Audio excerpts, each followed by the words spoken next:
probablemente a la hora que sacaron la pizza lo rompieron. Pero fíjense, si yo hablo del canal vaginal de la vaca, no es tan diferente como el de la yegua. Fíjense que esta porción de la vagina es diferente a la mucosa de esta porción de la vagina, ¿cierto? Esto es lo que nosotros llamaríamos vagina caudal y esto es lo que llamaríamos vagina craneal. ¿Recuerdan cómo se le dice también a la vagina caudal? El vestíbulo vaginal. Este es el vestíbulo vaginal y a partir de aquí sería la vagina craneal. ¿Recuerdan la estructura que es límite? Lo que hace el límite entre la parte craneal y la parte caudal de la vagina. ¿Recuerdan? ¿La vejiga? Exacto, el meato urinario. El meato urinario está aquí, miren. Por aquí es por donde la vaca hace chichi. O sea que esta, si yo continúo por acá, yo me metí en la uretra. Si yo continúo, voy a llegar a esta, que es la vejiga. Esto en particular me causó curiosidad porque esto puede ser una condición que se llama uraco persistente. No sé si recuerdan eso, les han hablado de eso. Uraco persistente es una estructura que es, digamos, está en el desarrollo embrionario del animal, pero que se tiene que perder con el tiempo. Los animales que tienen esta condición son animales que orinan por el ombligo. Es una condición que no es deseable, lógicamente. Entonces, ¿por qué permanecen con esta estructura remanente que debería perderse antes del nacimiento? Continúa por ahí y es como si estuvieran con el cordón umbilical todavía, no sé si la van a entender. ¿Sí? Y por ahí los animales orinan. Entonces, no son animales pues deseables y es probablemente una de las cosas por las que lo mandaron a sacrificar. ¿Ok? Bueno, recuerden que cuando nosotros hablamos de bovinos para efectos de inseminación artificial, voy a aprovechar que llegamos hasta acá, para efectos de inseminación artificial o de un paso de catete para lo que sea que está regándose orina que está saliendo de ahí de la vagina. Recuerden lo que yo les decía a ustedes en la práctica. Siempre es necesario que ustedes coloquen el catéter 45 grados, ¿cierto? Porque lo que yo quiero es que no suceda esto. Fíjense que este orificio es suficientemente grande. O sea, meterle una sonda a una vaca no es tan difícil. Yo simplemente me voy por el piso de la vagina y voy a encontrar ahí la salida del meato urinario. Para evitar que la pipeta se meta por el meato urinario, pues yo simplemente lo hago en 145 grados. Cuando siento que tocó la pared vaginal, lo coloco horizontalmente y lo llevo hasta más adentro. Fíjense qué está sucediendo aquí. Si se dan cuenta, aquí hay varios pliegues, ¿cierto? Estos son los pliegues de la mucosa vaginal. Esta porción de la vagina, fíjense que tiene una capacidad secretora mayor, tanto el cervix como esta porción craneal de la vagina. Cuando el animal está en celo, pues esta secreción aumenta y este es el moco translúcido que ustedes ven, que en algún momento yo les dije que algunos libros lo comparaban con clara de huevo. Si lo quieren ver de esa manera y les hace más fácil entenderlo, pues bueno, mejor. ¿Ok? Entonces, la secreción se va a aumentar porque las glándulas trabajan más y trabajan más cuando hay algo aquí en los ovarios que está produciendo muchos estrógenos como un folículo suficientemente grande, que produce más estrógenos y les dice a estas células que es necesario que lubriquen este canal. Y es necesario que lo lubriquen porque va a haber coito y necesitan proteger la mucosa. Y además de eso, necesitan que esto funcione como un filtro para los espermatozoides. Recuerden que el toro, él eyacula es aquí. Él no va a ser capaz de meter el pene por acá. El pene de él va a llegar hasta acá máximo.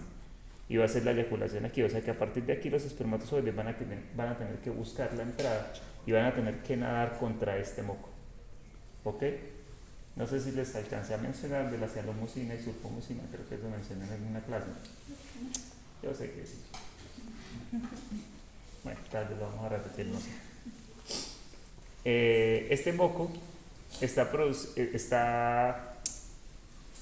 compuesto de dos tipos de secreción que técnicamente se conocen como cialomucina y sulfomucina. La cialomucina es un poco más espesa y la sulfomucina es un poco más espesa y la cialomucina es un poco menos espesa. En términos de composición, la superficie tiene el moco más espeso y la parte inferior tendría el moco menos espeso. Los espermatozoides que tienen buena viabilidad, los que tienen buena motilidad, que son bastante vigorosos, ellos nadan buscando la vía más sencilla, que es la porción menos viscosa, que es la cialomucina. Entonces ellos buscarían esa secreción para irse por el canal vaginal inicialmente y posteriormente atravesar el canal cervical. ¿Me hice entender? Bueno, ¿qué pasa con esos pliegues de la mucosa? Pues que cuando ustedes están intentando inseminar la vaca, muy comúnmente sucede que esto se queda aquí, en un pliegue de una mucosa, y ustedes pelean contra estos pliegues, y la pipeta no pasa más allá de lo que ustedes quisieran. Recuerden, no sé si les dije, la recomendación es que como ustedes tienen el cervix aquí, este es el cervix, ¿no? Yo ya estoy asumiendo que ustedes lo entienden, ¿cierto? Sí. Este es el cervix, ahorita lo van a tocar. Entonces el cervix es suficientemente duro, ustedes van a coger el cervix y la idea es que estiren esto un poquito para que sus pliegues se pierdan un poco y con algo de manipulación la pipeta va a llegar un poquito más adelante. ¿Listo? ¿Cuál es el otro gran inconveniente a la hora de querer manipular el tracto reproductivo para lo que sea? Para colocar un catéter para hacer tratamiento intrauterino, para colocar un catéter para hacer inseminación, para colocar un catéter para hacer una transferencia de un embrión, para lo que sea. Uno de los principales inconvenientes es esto, que es el fornix vaginal. Esta porción que está como un saco ciego alrededor del cervix, si se dan cuenta se forma porque el cervix se mete hacia la vagina. Él está protruido hacia la vagina y al protruirse pues forma este espacio. Este saco ciego es el llamado fornix vaginal. Es el principal enemigo cuando uno está aprendiendo a hacer inseminación artificial, porque como uno no palpa bien todavía, entonces uno está convencido de que está por dentro del cervix y en realidad está aquí por el lado. Y le hace, y le hace, y le hace, y no va a pasar eso. Claro que no lo va a pasar nunca porque está por el lado. Yo lo que intentaba decirles cuando estaban en las vacas era que intentaran cerrar lo más que pudieran con su mano para que no le dieran chance a la pipeta que se fuera hacia los lados, sino que simplemente ustedes sintieran que ella entró aquí por el centro. Hay personas que hacen lo siguiente, y es una estrategia. En vez de coger el cervix así, lo cogen así. Yo no soy capaz, pero hay gente que lo hace. Y pone este dedo aquí en la entrada. Al poner el dedo en la entrada, ellos lo que hacen es buscar el dedo, que la pipeta les toque el dedo, porque saben que el dedo está en la entrada del cervix. Cuando ya sienten que hizo eso, entonces sueltan el cervix y ahora sí lo empiezan a manipular. ¿Me hago entender? Son estrategias, cada quien pues mata las polillas a su manera, pero pues una forma más sencilla pues es cerrar lo más que se pueda este edificio para que él se vaya directamente por el centro y no se vaya hacia el fornix vaginal. ¿Está entendido? Tengo una pregunta. Señora. Yo me acuerdo que las búfalas del cervix eran más grandes. No necesariamente, ¿sabes? De hecho el tracto reproductivo de las búfalas tiende a ser más pequeño. De pronto el cervix es un poco más largo. Pero este es como más duro, ¿no? No tanto el cervix, lo que se siente más duro en ellas es el útero como tal, sobre todo cuando están en celo. Entonces tú sientes esto muchísimo más rígido. Probablemente al palpar, no sé si fue lo que palpaste, tú sientes el cervix y si continúas tocando rígido. Probablemente es porque los cuernos uterinos cogen una tonicidad tal que parece el tono todavía del cervix. Probablemente eso es lo que estabas palpando. Pero en realidad en las búfalas, sí, una característica es que el cervix es más estrecho y más delgado en la mayoría, más delgado y más largo en la mayoría de ellos, en la mayoría, no todas es igual. Lógicamente pues las anatomías cambian. Ahorita van a palpar este cervix, se van a dar cuenta lo que les decía, en muchos animales esta porción, fíjese que es mucho más gruesa y se va adelgazando en la medida en que va hacia adentro. ¿Ok? Tiene como ese formato pues de cono, que es muy común en muchas vacas. ¿Preguntas? ¿Todo bien? ¿Seguros? ¿Seguimos abriendo?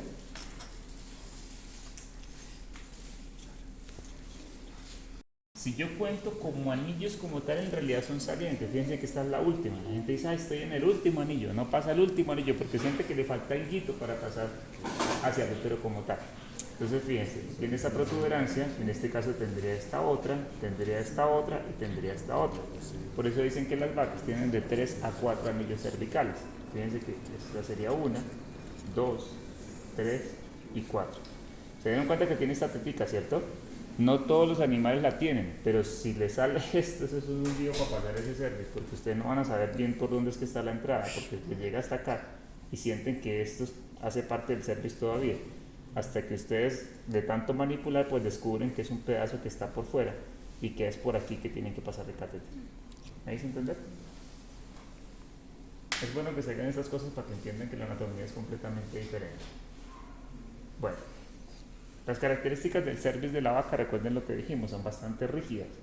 Es un cervix mucho más desarrollado en comparación con el cervix de la yegua. No sé si recuerdan cuando hablamos de la yegua, se veían como unas proyecciones así en este sentido. Era algo parecido con esto. Pero era todo el cervix y no tenía anillos como tal, o sea, no se veían pues unas protrusiones pues como tan importantes como si se ven en la vaca. Por eso pasar el cervix de la yegua es mucho más fácil. Por eso se dice que la yegua tiene un cervix mucho más permeable. Pero en consecuencia también, por eso es que la yegua tiene más problemas de infecciones uterinas. En las yeguas es muy común, es el principal lío con el que ustedes lidian cuando quieren preñar una yegua que no se preña por nada del mundo, es porque tiene una infección uterina, muy probablemente. Y tiene infección uterina porque el cervix no cierra bien. Y en la medida en que pasa el tiempo y avanza en la edad del animal, peor se vuelve eso, porque esto pierde más capacidad de proteger. Esa capacidad de ser una barrera se va perdiendo con el tiempo, entonces va permitiendo que mucho más contaminación entre hacia el útero. ¿Ok? Recuerden que en los equinos, el eyaculado, el pene, el caballo va a llegar acá, él no va a pasar esto, va a llegar acá, pero el eyaculado va a caer la gran mayoría hacia adentro. Primero porque el cervix es permeable, segundo porque el glande se va a dilatar, y tercero porque él va a hacer estos movimientos para intentar empujar eso hacia allá. ¿Ok? Entonces, mucho del volumen del eyaculado va a caer dentro del útero. ¿Qué le toca a la pobre yegua? Pues después de la fiesta, limpiar la casa. Entonces, todo lo que entró aquí, al día siguiente, ya tiene 24 horas para que por medio de contracción uterina saque todo el residuo de semen que le quedó. Si la yegua es vieja, esa capacidad de contracción se va perdiendo. Entonces, el semen queda depositado aquí adentro y se empieza a contaminar. Lógico, es una sustancia que ya viene contaminada, solo que permite la proliferación de más bacterias. Y con la medida en que pasan los días, pues es un animal que se está ensuciando. Eso no le sucede a la vaca. ¿Ustedes han visto eyaculado de bovino en algún momento? No. Vamos a intentar hacerlo. Si no podemos con el bovino, lo hacemos con un ovejo o algo así porque es algo similar. ¿Ok? Los rumiantes, en términos generales, ellos tienen un volumen de eyaculado muy pobre. ¿Ok? Si yo les hablo del volumen de eyaculado de un toro, puede variar entre 2 y 10 o 12 centímetros, máximo eso. Es el promedio, pues lógico, van a haber animales de más, animales de menos. Pero póngale entre 5 y 10 ml, no va a tener más que eso. ¿Ok? Y son eyaculados que tienen una concentración muy alta, o sea que tienen una gran cantidad de espermatozoides en un poco volumen de eyaculado. En el caso de los equinos, ¿ustedes recuerdan cuál era el volumen?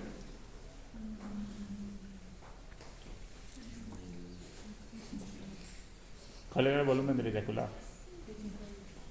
50, 70 ml, ¿cierto? Pero es un volumen relativamente alto y no tiene tanta concentración como la tendría un bovino. Entonces, como el eyaculado no es tan voluminoso, pues casi que todo el eyaculado queda aquí. Lo que pasa para acá son solo espermatozoides. O sea que la vaca no tiene el problema que tiene la yegua, de tener que limpiarse, de tener que hacer contracción para poder limpiar el útero después del coito. ¿Me dice entender? ¿Todo bien? Existen algunas condiciones en algunos animales viejos que son más comunes también en equinos que en bovinos, pero también se pueden dar en las dos especies. Cuando este tejido pierde también la capacidad de contracción y se empieza a dilatar, él permite, sobre todo los labios vulvares, también pierden la rigidez, se ponen mucho más laxos, permiten la entrada de aire. Existen animales que constantemente tienen aire aquí, en la vagina. Eso se llama neumovagina. ¿Ok? Es una condición. La otra condición es que esto pierde elasticidad y que cuando el animal orine, aquí se haga como una especie de hamaca. Entonces, todo el tiempo el animal tiene chichi guardado aquí en la vagina. Eso se llama urovagina.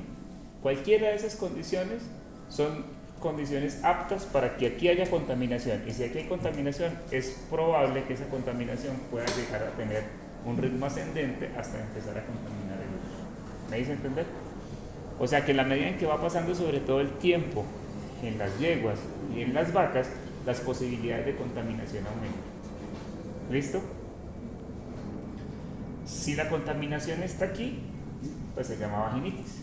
Si la contaminación está aquí, se llamaría como. ¿Se llama así cómo? Si la contaminación está aquí, se llama vaginitis. Si está aquí,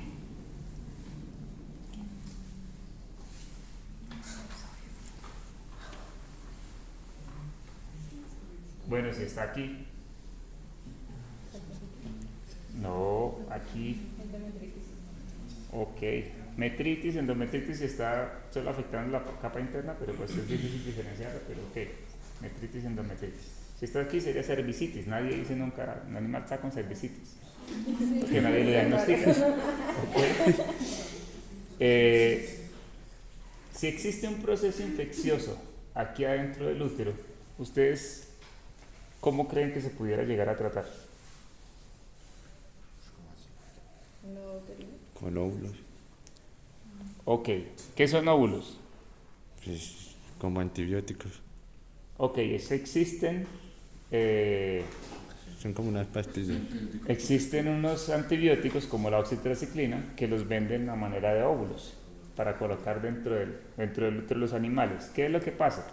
Que esos son ideales, sobre todo cuando los animales tienen retención de placenta o procesos posparto, donde el cervix está todavía bastante dilatado para yo poder colocarlo lo más adentro posible. Si lo coloco aquí, pues eso no está haciendo nada, porque fíjense dónde está el útero, miren dónde está el cervix y miren dónde está la vagina. Si yo lo coloco aquí adentro en la vagina, pues el animal lo va a botar, no va a tener ningún efecto. Lo ideal es que logre pasar por aquí y colocarlo aquí adentro, ¿ok? ¿Cómo yo puedo hacer eso? Pues porque si el animal está en el parto, esto que ustedes están viendo así, en el parto se vuelve así, por ahí tiene que pasar un bichito de 30, 40 kilos, entonces se dilata bastante. En la medida en que pasan los días, pues eso se va cerrando, pero si el animal no resolvió su problema de retención de placenta, pues yo puedo colocarle todavía algo adentro del útero porque lo permite. Pero si no está después del parto, si el cervix está cerrado, ¿cómo hacen para tratar una infección aquí, si existe esta barrera? ¿Cómo se trataría entonces una endometritis?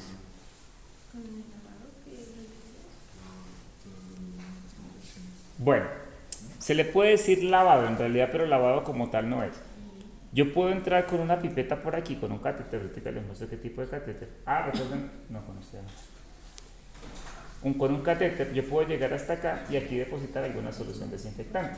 Bien sea una solución antiséptica de modo general, por ejemplo una clorexidina, ¿cierto?, que limpia, o puedo utilizar algún tipo de antibiótico. ¿Qué sería lo ideal? Que yo sepa cuál es la bacteria que está aquí y que yo haya hecho un antibiograma para saber específicamente cuál es el antibiótico de elección que yo puedo colocar directamente dentro del útero. Eso sería lo ideal.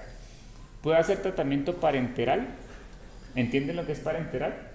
¿Qué es parenteral? Inyectado. Sí. Cualquier cosa que no sea enteral. ¿Qué es enteral? Oral. Exacto, que va por el sistema entérico, por el sistema digestivo. Parenteral es que es paralelo al sistema entérico. O sea, cualquier tipo de vía diferente a la vía entérica es parenteral. ¿Ustedes creen que puede hacer tratamiento parenteral para tratar una endometritis? ¿Sí o no? Pues, No, ¿por qué? ¿Por qué no?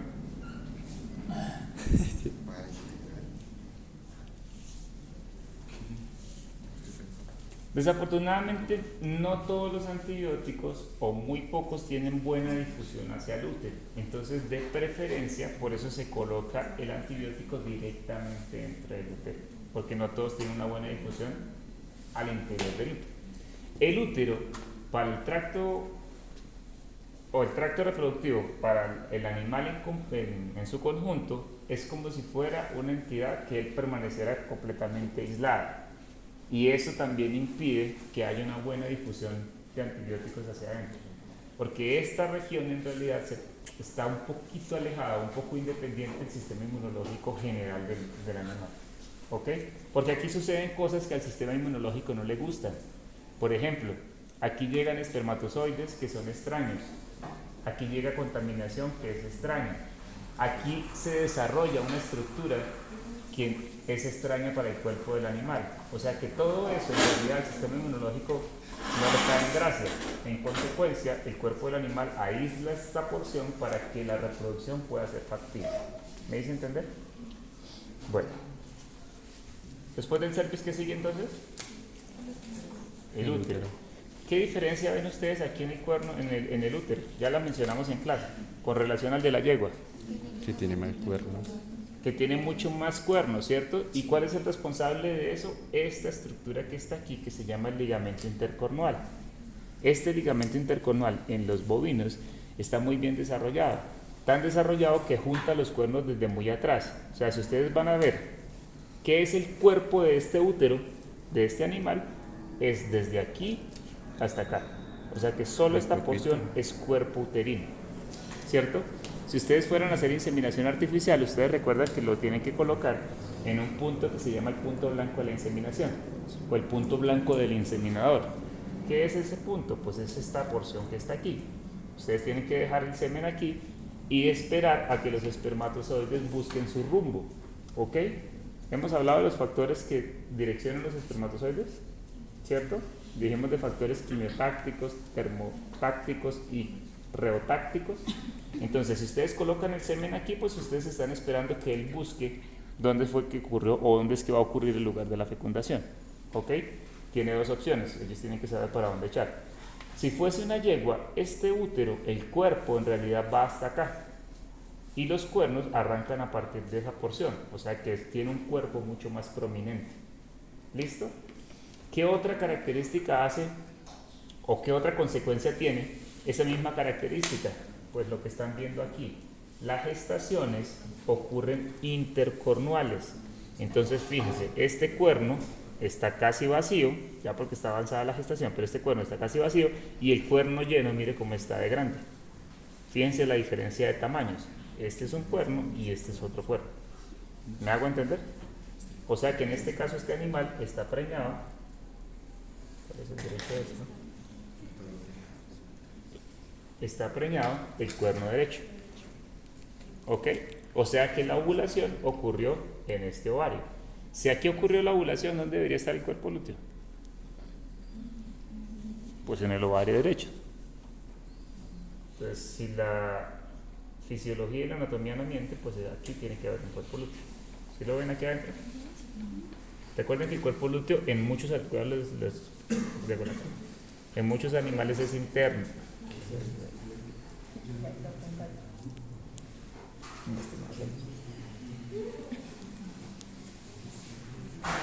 Pero que tampoco. Ni que nunca les hubieran echado líquido folicular. Miren qué tan grande es el cuerpo lúteo. Fíjense que no se veía nada, pero todo esto es estructura luteal. Recuerden que se llama lúteo por amarillo. Ese es el cuerpo lúteo, mire el espacio que dejó. No se veía externo, tampoco si yo le llego a pasar el dedo y estoy tocando, no lo voy a sentir en la palpación porque muchos de los cuerpos lúteos son internos. ¿Verdad? El nombre lúteo, recuerden que es por eso, porque tiene esa coloración amarilla. Ok, bueno, entonces sigamos aquí. Es que ya no puede. Pero si están viendo.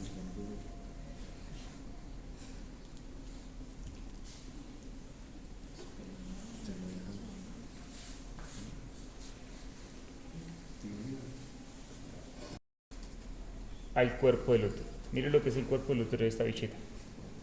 Es solo esto. Este es el cuerpo del útero. De aquí hasta acá. Y aquí ya empiezan los cuernos a partir de esta división, esta que yo estoy levantando aquí.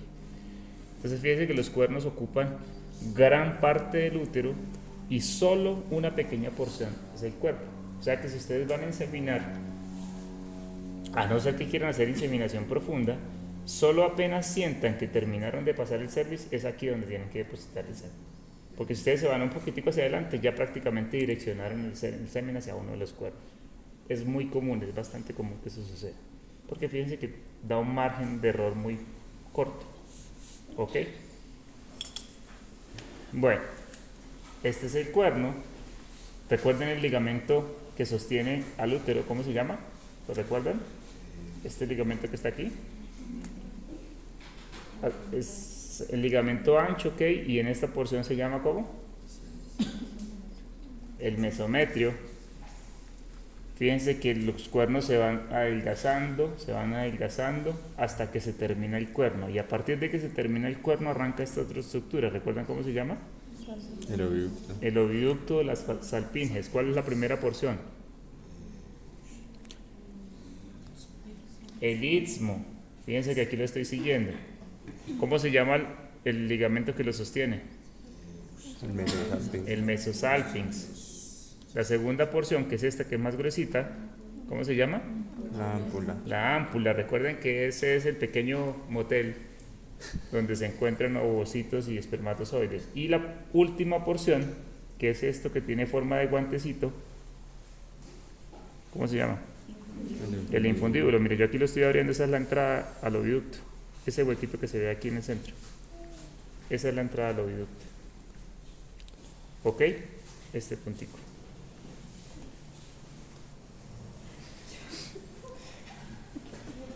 Y finalmente los ovarios. Ustedes recuerdan los folículos de las yeguas, ¿cierto? Más o menos. ¿Qué características tenían en la yegua? Que son bastante grandes, ¿cierto?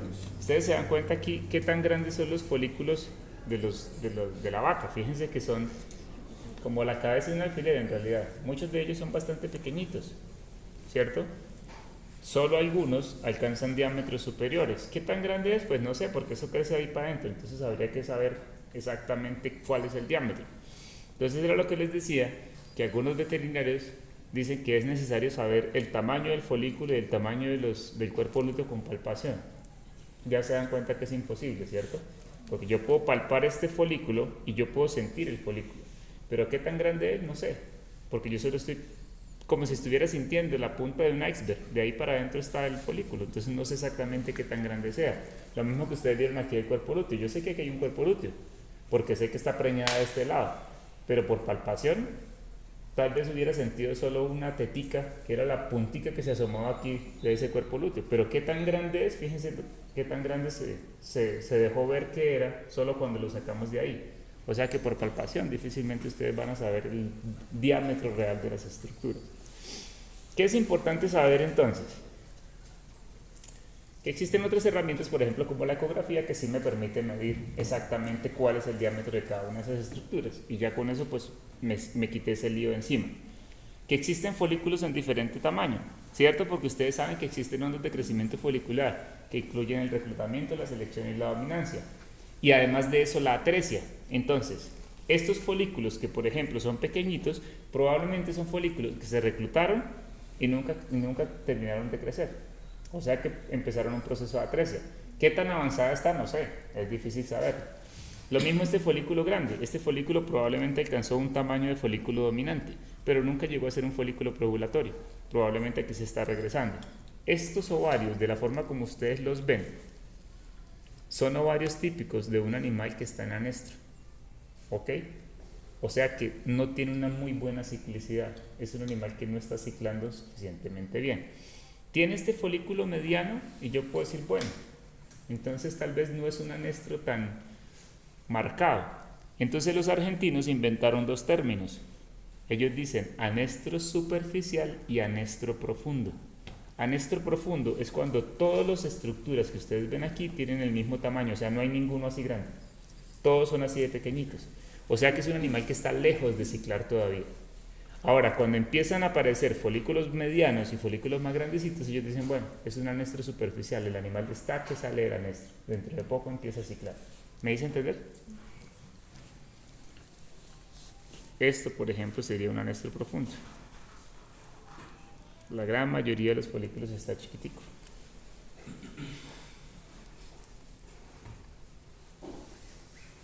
¿Tienen cuerpo lúteo estos? Aparentemente no, ¿cierto? Tienen solo folículos, igual que esos. El único que tiene cuerpo lúteo es este que estaba preñado. ¿Tienen preguntas hasta ahí? ¿Todo bien? Vamos entonces, voy a hacer lo siguiente, voy a quitar los ovarios, algunas de estas, Ustedes sigan manipulando esto, mientras tanto yo quiero que se acostumbren con las sensaciones. Toquen esos cervix, toquen esos úteros, toquen ese útero preñado. Esto es lo que ustedes tienen que sentir cuando uno toca, palpa un útero preñado. Entonces hace así y siente una bolsita llena de líquido, ¿ok? Entonces pónganse guantes, toquen. Voy a quitar los ovarios de algunos y les voy a mostrar cómo se hace aspiración folicular para mirar los ovocitos. ¿Listo?